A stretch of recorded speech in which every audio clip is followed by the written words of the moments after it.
If you clicked on this video, you have one of these, a hydrometer, and you're trying to figure out how to use it. Let me show you what to do. It's really simple once you figure out what to do. These are useful for measuring your alcohol by volume content. And specifically, we measure it with what we call specific gravity. Now, on the side of your hydrometer, you'll see generally speaking, a bunch of numbers. At the very top, it has 1.000, or I should say 0.990 for most.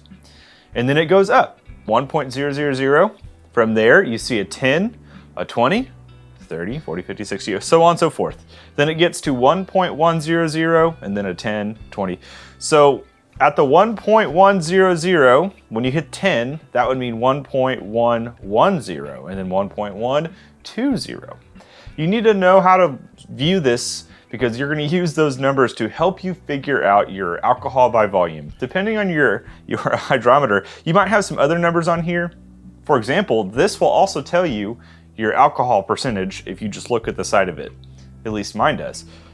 So whenever I'm looking at this, I can find my number, turn it around, and it will tell me, generally speaking, a alcohol by volume number. There's also on here a thing called bricks. You can keep spinning it and find 0, 5, 10, 15, 20, 25, 30, 35 bricks. That's another way to measure sugar content. We don't really care about that right now. I don't really care about that. If you'd like to know more about it, you can do that as well. It's a different sort of math, so just to let you know. Here's where this comes into play. Let's say that we have started our mead. We mixed everything up. I just mixed together, just for fun, some honey and water, just to get a starting mixture so we can get some measurements of this. Right now, if I drank this, it'd just be sugary water. I don't know how sweet it is exactly or what the starting gravity or specific gravity is until I measure with the hydrometer. So we're gonna go ahead and need to get a tall tube or something tall enough to float said hydrometer. That's the way this works. At your house, wherever you are, get a tall tube, or I guess a very tall glass, something like that, and fill it up until you can float the hydrometer. So I'm gonna do that real fast. I'm gonna stick this in here real quick, and then we're gonna fill up, I've also got a turkey baster. We're gonna fill this until this floats. All right, this is floating right now. If yours isn't floating, then it's not gonna measure correctly. So let me get you up close to see the numbers. All right, you can see that our hydrometer is floating here. Now, I'm specifically looking at our numbers on the side. We see our 1.000, 1.010, 1.020, or 1.030, so on and so forth. This right here, if you look real close, is floating. You're trying to find where the level, the water level, or not water, but liquid level, and the numbers line up. So on here, the way I'm reading this is we are sitting at 1.058 because this number right here, there's this 70, and then there's a number above it. I'm floating where there's like the second tick. So you can kind of see, based off what we have here, we're floating almost at 1.060. Now, some people might argue and say, well, that's just 1.060, or some people might say that's 1.058. Generally speaking, I'm gonna kind of just go up. So I'm gonna call this 1.058, or if I wanna get real in particular, 1.059. If I were to spin around my hydrometer, I can look at my numbers on here, and I can spin it around. So we're at 1.05, let's say 59. Spin it. It'll tell me my alcohol percentage, and there it is right there. 5% would be that line, 6%, 7%. This is the hard part. I don't love reading the numbers here, so it would be roughly between 6 and 7, but we have a better way to calculate that. All right, so we have our measurement number from the beginning. This is before fermentation. This is literally just honey and water. We are gonna write down said number. Yours will probably be different. Yours might float higher. It might end up at 1.120. And you literally just have to look at the side here and with your liquid level, find where they line up. Get as close as you can Generally speaking, if you don't know, you can also get online and take a picture of it and say, hey, help me out. But I'm trying to help you not have to do that right now. Find where the liquid level is lined up and then write down that number. It does take some practice, so don't be discouraged if you're not like getting it immediately.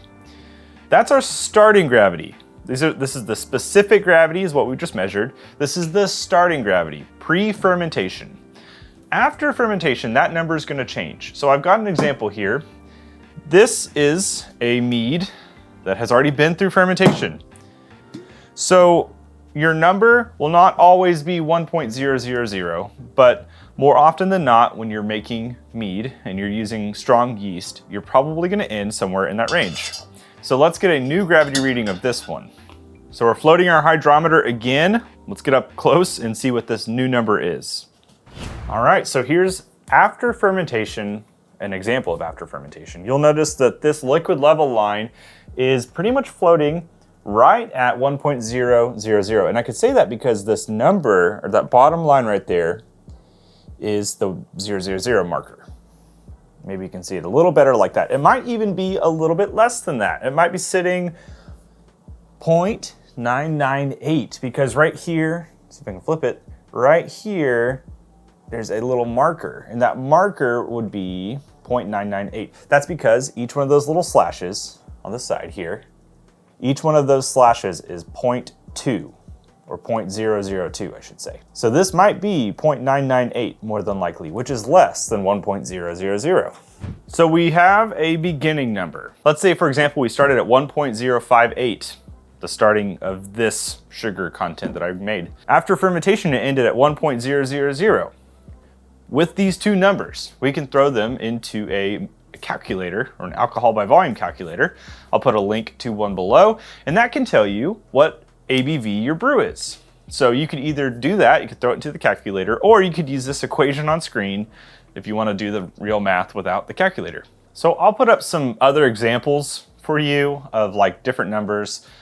Essentially, as you do this more, you'll get more used to starting gravities, final gravities, looking at those numbers and being able to figure out what your total alcohol by volume is.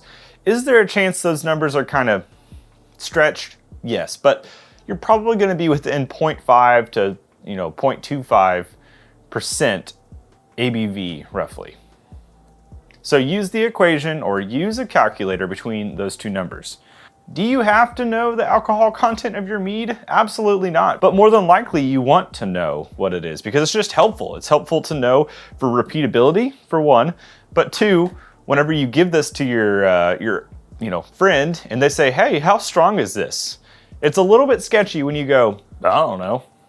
Because more than likely they're gonna be like, why, hold on, what? How does that work? Most people wanna know what they're drinking. I always take gravity readings using my hydrometer at the beginning of fermentation, the starting gravity. After fermentation is done, so once fermentation's ended, I'll take another one, for example, like here. I'll figure out my ABV from there. And then if I do anything with back sweetening, adding more honey, sugar, juice, anything like that, I'll generally do another gravity reading just to see what the final gravity is. So I have an example right here. This is a mead that I back sweetened, and I know for a fact that it's at 1.030 final gravity because I back sweetened it. We started with that one at 1.090.